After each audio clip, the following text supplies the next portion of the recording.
Raj TV நேயர்கள் அனைவருக்கும் வணக்கம் அண்ட் வெல்கம் டு நடிகையர் திலகம் சாவித்ரி. நம்ம நிகழ்ச்சியில் சாவித்ரி அவர்களுடைய திரை பயணத்தை பற்றின பல சுவாரஸ்யமான விஷயங்கள்லாம் பார்த்துட்ருக்கோம். இன்றைக்கி நிகழ்ச்சியிலையும் உங்களுக்காகவே இன்னும் பல அற்புதமான விஷயங்கள்லாம் காத்துட்ருக்கு. வாங்க நம்ம நிகழ்ச்சிக்குள்ளே போகலாம்.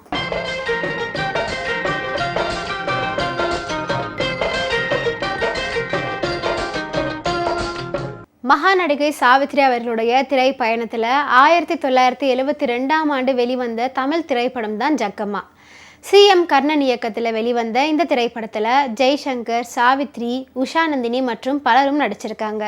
ஒளிப்பதிவு மேதை என்று போற்றப்படும் கர்ணன் இயக்கினார் அப்படின்னாலே அதில் ஜெய்சங்கர் தான் பெரும்பாலும் நாயகனாக நடிப்பார். 1972 இவரின் இயக்கத்தில் ஜெய்சங்கர் நடித்து கங்கா, ஜக்கம்மா அப்படின்னு 2 திரைப்படங்கள் வெளிவந்தன. கங்காவில் நடிகை மீனாவின் அம்மா ராஜகோகிலா நாயகியாக நடிச்சிருந்தாங்க. ஜக்கம்மாவில் சாவித்ரி நடிச்சிருந்தாங்க. இவரின் படங்கள் கௌபாய் ரக படங்களாக அமைஞ்சிருக்கும். ஆங்கில திரைப்பட பாணியில் கதையும் களமும் அமைக்கப்பட்டிருக்கும். ஏற்கனவே தென்னக ஜேம்ஸ் பாண்ட் அப்படிங்கிற பட்டத்துடன் கௌபாய் பட்டமும் சேர்ந்து கொண்டது மக்கள் கலைஞருக்கு.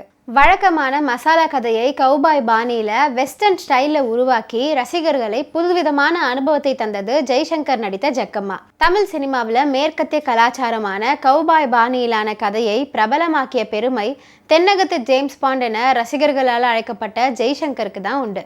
அப்படியான கௌபாய் பாணியிலான கதை அம்சத்தில் உருவாக்கப்பட்ட மசாலா திரைப்படம் தான் இந்த ஜக்கம்மா. கணவனை கொலை செய்த கொள்ளை கூட்ட தலைவனை 2 மகன்களுடன் பழிவாங்கும் மனைவி தான் படத்தின் ஒன்லைன். இந்த திரைப்படத்தில் பழிவாங்கும் மனைவி கதாபாத்திரத்தில் தான் சாவித்ரி நடிச்சிருக்காங்க. படத்தின் ஹீரோவான ஜெய்சங்கர் உதவியுடன் தங்களது சபதத்தை நிறைவேற்றுவதை படத்தின் திரைக்கதையாக அமைச்சிருப்பாங்க. சிறந்த பொழுதுபோக்கு படமாக இருக்கும் ஜக்கம்மாவில் நடிகையர் திலகம் சாவித்ரி ஆக்ஷன் அவதாரம் எடுத்திருப்பாங்க. கணவனை இழந்து கொள்ளை கும்பல் கூட்டத்தை எதிர்கொண்டு போராடும் வீரமங்கை கதாபாத்திரத்தில் கச்சிதமாக பொருந்தும் விதமாக நடிப்பை வெளிப்படுத்தியிருப்பாங்க. கொள்ளை கும்பல் தலைவனான அசோகன் தனது ட்ரேட்மார்க் ஸ்டைலில் வசனத்தை இழுவையாக பேசி அற்புதமான நடிப்பை வெளிப்படுத்தியிருப்பார்.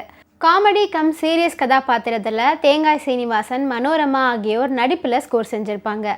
படம் தொடங்கி கிட்டத்தட்ட 1 மணி நேரம் கழிச்சு தான் ஹீரோவான ஜெய்சங்கரின் அறிமுக காட்சியே வரும். பில்டப்புடன் தொடங்கும் அவரது அறிமுகத்துக்கு பின்னர் கொள்ளை கூட்டத்தை சேர்ந்த அசோகனால கடத்தப்பட்டு சிறையடைக்கப்பட்டிருக்கும் சாவித்ரியை மீட்பது, ஊரை காப்பாற்றுவது என பரபரக்கும் ஆக்ஷனுடன் பயணிக்கும் இந்த திரைப்படம்.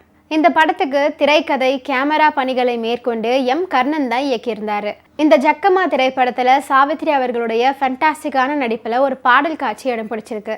அதுதான் கொல்லிமலை சாரலம்மா அப்படின்னு தொடங்கக்கூடிய அற்புதமான பாடல்.